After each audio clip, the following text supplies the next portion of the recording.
My persuasive speech will be, should college student athletes be paid?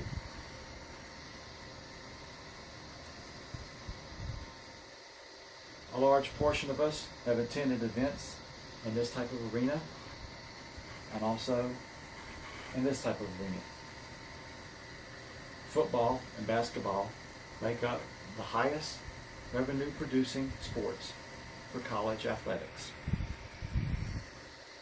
The suppliers of those revenues are these folks, you and me.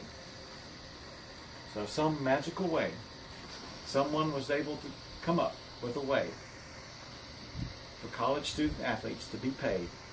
The people that would be supporting that would be these folks, you and me.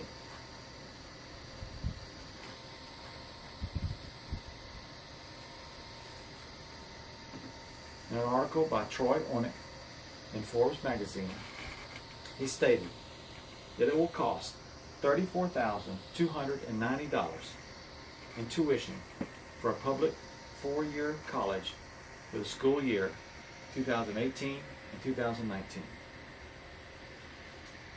On average, in comparison, on average, an out-of-state student going to an SEC conference school will pay $24,439 for school tuition in a year. On average, an out-of-state student attending a Big Ten conference school will pay $34,145 for a school year. And for average, for a Pac-12 student, or a student attending a Pac-12 school, they will pay $35,108 for the school year. There are a growing number of people that want you to believe that college students deserve to be paid to be played. I don't know about you, but $20,000 to $30,000 covered by scholarship each year sounds like a sweet deal.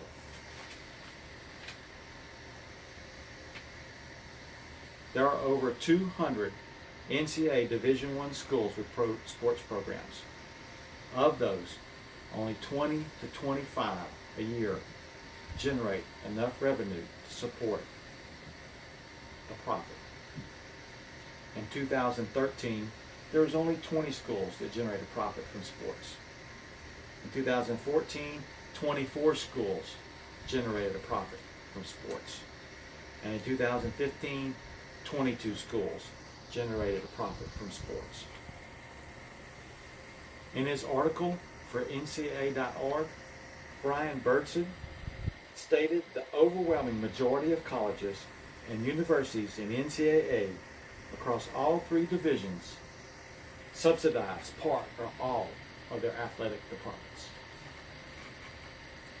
In their Journal of Economic Perspectives, Alan Sanderson and John Sigfield quoted a 2013 USA Today article where it was stated over $1 billion of student tuition and fees are transferred annually to athletic departments in NCAA Division I schools. No matter how much supporters of college students being paid to play describe the extreme amounts of revenue made by college universities, they will not admit there's only a small few that could even begin to think about approaching a program like this.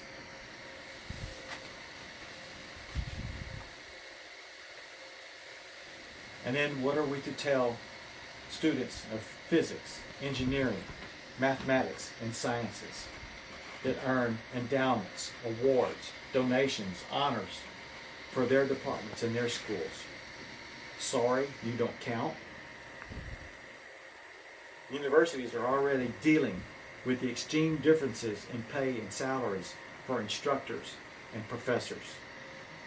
How are they expected to figure out how much one player in one sport will get paid compared to another player in another sport?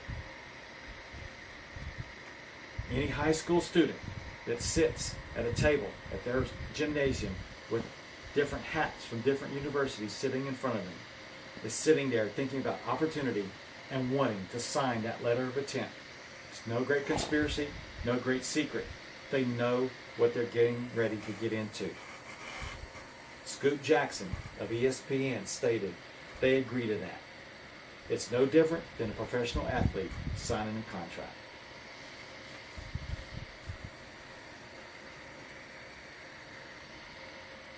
To fund any pay-to-play college athletes to play sports would mean the elimination of non-profitable sports.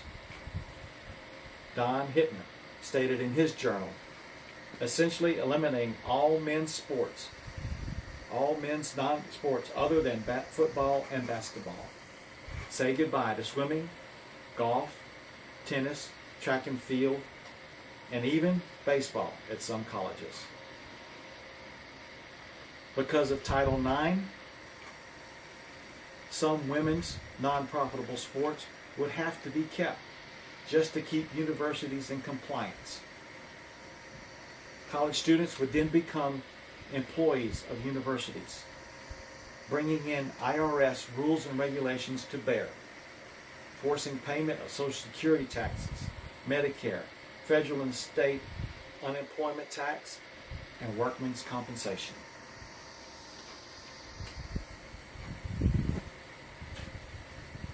A very, very small portion of major college football and basketball players leave school early for professional ranks without a degree or a useful degree.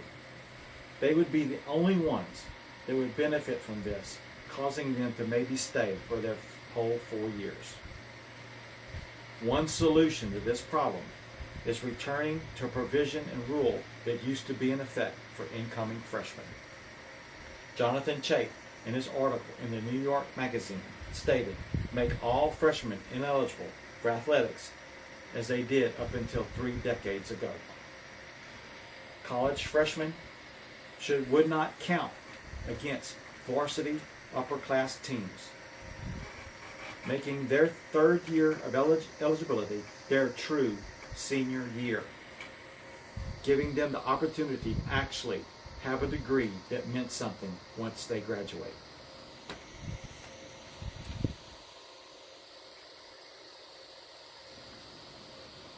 As we've discussed, and the facts have been laid out, that there is no fair and justifiable plan that would allow a positive outcome to paying college student athletes to play their sport.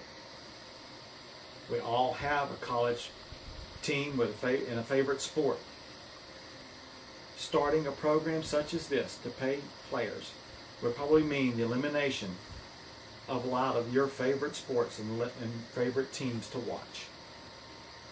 So anytime you hear anyone speak of this elaborate plan to pay college student athletes to play their sport, ask questions. Ask, how is this going to be funded? Ask, what other sports are going to be affected at the school? Ask, what sports are they planning to get rid of to fund this? Ask, what other students in other departments, or how are they going to be rewarded in kind? And how much of this will be put upon you, me, the fan? Ask questions. Look for answers. Remind them that there are only a few colleges that would be able to even think about supporting a plan such as this. Thank you for your attention, and goodbye.